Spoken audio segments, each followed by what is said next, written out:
ناظرین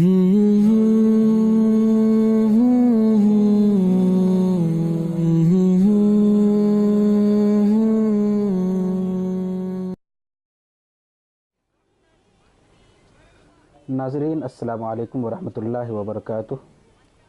میں منور سلطان اور آپ دیکھ رہے ہیں صفا آن لائن کی خاص سیریز تفہیم شریعت۔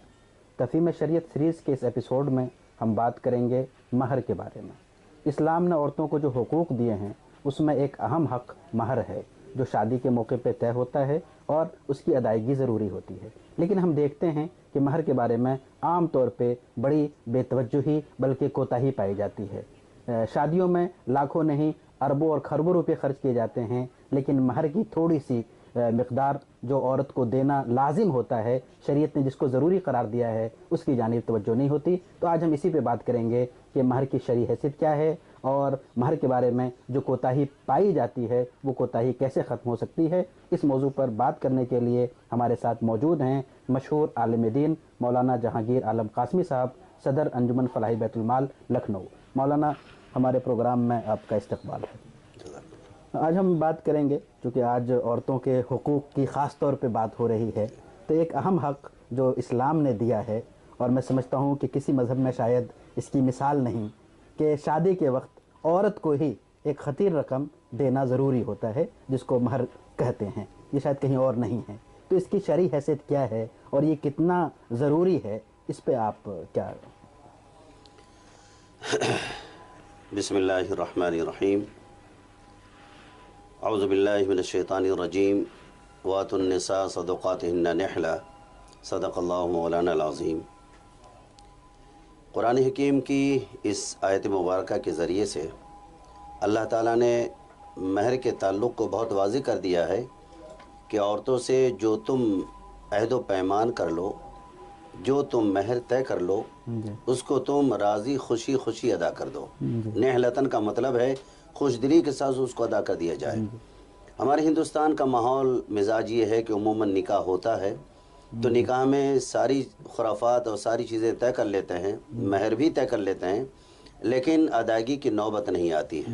اکثر و بیشتر میں نکاح پڑھاتا ہوں تو جب نکاح کا وہ خانہ آتا ہے مہر کا کہ 50,000 روپے مہر ہے، 51,000 روپے مہر ہے، فلاں ہیں، تو میں لکھتا ہوں کہ معجل یا مؤجل، تو کہتے ہیں وہ ادھار۔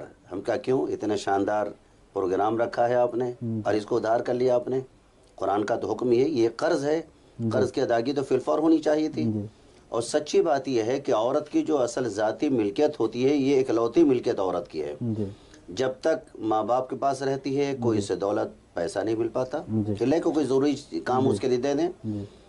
شادی کے وقت ہی جو کچھ ہوتا ہے، جہیز، کپڑے اور دیگر سامان والدین دیتے ہیں۔ شوہر بھی کماں کو کوئی ایسا معیار کا پیسہ نہیں دیتا کہ جو اس کا اپنا کہلاتا ہے۔ شرعی اعتبار سے جو اللہ نے مہر رکھا ہے، جس کو آپ شرعی اعتبار سے فریقین کے درمیان عہد و پیمان کی قیمت کہہ لیں، کہ عورت کا ایک ذاتی حق ہے کہ مرد اپنی بیوی کو شریک حیات بنانے کے لیے اللہ نے اس کے لیے کچھ رقم طے کر دی ہے، چاہے کیش کی شکل میں ہو یا سونے چاندی کی شکل میں ہو، کہ وہ اس کو دے دے۔ تو سنت طریقہ، بہتر طریقہ یہی ہے کہ آدمی نکاح ہوتے ہی بیوی کا حق ادا کر دے۔ مسنون طریقہ تو یہی ہے، مہر معجل کی شکل میں کچھ نہ کچھ دے دیا کرے۔ اور سب سے بہتر طریقہ یہ کہ جو مہر واجبہ ہے، جس کا صدقات کہا گیا ہے، وہ فی الفور ادا کر دے۔ یہ دنیا کا سب سے بدترین انسان ہے کہ اپنی شادی پر لاکھوں روپے خرچ کرتا ہے مگر مہر ادھار رکھتا ہے۔ بعض بات نادان تو یہ کہتے ہیں کہ مہر زیادہ رکھ لو، دینے کا نمبر ہی نہیں۔ بیوی اگر پہلے مر گئی تو معافی ہو جائے گی، اور اگر نہیں ایسا مسئلہ ہے شوہر مرنے کے قریب ہے تو بیوی سے زبردستی معافی منگوا لیں گے۔ حالانکہ یہ زبردستی کی معافی نہیں ہوتی، یہ تو ایک فراڈ ہے، ہیلا ہے، 420 ہے۔ جو سچے دل سے معاف کر دے، قرآن نے 2 کنسپٹ کہیں، وَآتُوا النِّسَاءَ صَدُقَاتِهِنَّ نِحْلَةً، عورتوں کو ان کے صدقات، ان کے مہر خوشی، راضی خوشی عطا کر دو۔ فَإِن طِبْنَ لَكُمْ عَنْ شَيْءٍ مِّنْهُ نَفْسًا، لیکن اگر وہ عورت تمہارے مہر میں سے کچھ حصہ تمہارے لیے چھوڑ دے، مثلا 1 لاکھ تھا، اس نے کہا ٹھیک ہے مجھ کو 50,000 روپے دے دیجیے، 50,000 چھوڑ دیجیے آپ، تو اب فرمایا کہ وہ جو 50,000 چھوڑا گیا ہے